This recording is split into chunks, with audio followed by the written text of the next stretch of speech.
Congolaises et Africains, chers amis progressistes du monde, mesdames et messieurs, la crise sanitaire mondiale qui sévit depuis le mois de janvier en Chine, une crise presque, je dirais, rocambolesque dans son surgissement, provoque beaucoup d'émoi. Beaucoup d'émoi quant au nombre de morts, beaucoup d'émoi quant à sa mutation exponentielle, beaucoup d'émoi quant à sa gestion difficile. Nous gardons une pensée pieuse pour tous ses amis, ses frères, ses connaissances et ses inconnus qui tombent au jour le jour. La crise est forte, elle est mondiale et elle est comme dans un film qui montre le monde en arrêt. C'est le moment où toutes les personnes pensantes du monde se bousculent. Se bousculent pour trouver des solutions, pour arrêter la pandémie. Le monde est en confinement, les économies aussi. En marge de cette crise, la Banque mondiale s'est réunie le 2 avril aux États-Unis et elle a arrêté un financement de 14 milliards pour les pays en développement. Il commence avec la République démocratique du Congo, avec une allocation de 47 millions de dollars pour renforcer la capacité de ces gouvernements à se préparer à faire face à la pandémie de Covid-19. Dans les speeches, la présentation du coordonnateur de la riposte Covid-19 en République démocratique du Congo, le docteur Muyembe Tanfoun, il annonce dans la foulée qu'au mois de mai, il recevrait en République démocratique du Congo des tests d'essai sur les populations congolaises. Voilà donc ce qui a retenu mon attention. Il y a un précédent déjà. Un peuple, une nation, c'est d'abord et c'est aussi de l'orgueil pour son identité et pour son histoire. Cette situation est grave parce que les plaies sont encore béantes dans la population congolaise. De 1957 à 1960, un accord commercial a été signé entre la Belgique et les États-Unis d'Amérique qui a permis au docteur Hilary Koprowski, américain, de venir avec son vaccin Tchat contre la poliomyélite.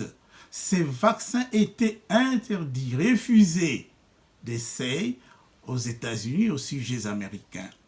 Mais par cet accord commercial, la Belgique a accepté en son temps pour permettre ces essais dans son empire qui était les Congo-Rwanda-Urundi. Et donc, une population importante du Congo va être vaccinée à titre expérimental par ces vaccins Tchat. Donc, dans les camps Lindi, les camps de Lindi à Kisangani, plus de 1000 chimpanzés ont été abattus. Ce vaccin a été fabriqué sur base d'organes des chimpanzés et directement administré sur des populations congolaises. Ces vaccins seraient la base même de la pandémie du sida, d'après beaucoup de scientifiques convaincus. Pourquoi? Parce que les échantillons de ces vaccins retrouvés en Belgique étaient positifs du sida. Comment alors, dans ces pays, où nous luttons pour condamner la communauté internationale pour ces essais qui n'étaient pas autorisés par l'OMS, mais que la Belgique et les États-Unis se sont autorisés sur la population congolaise. Nous allons encore accepter, parce que c'est la communauté internationale qui est en train d'occulter pour ses intérêts, pour son commerce, pour ses affaires d'argent, occulter cette situation pour ne pas donner raison, gain de cause aux Congolais.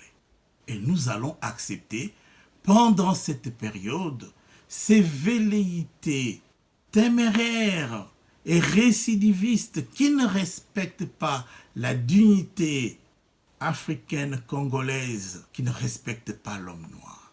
Nous disons non.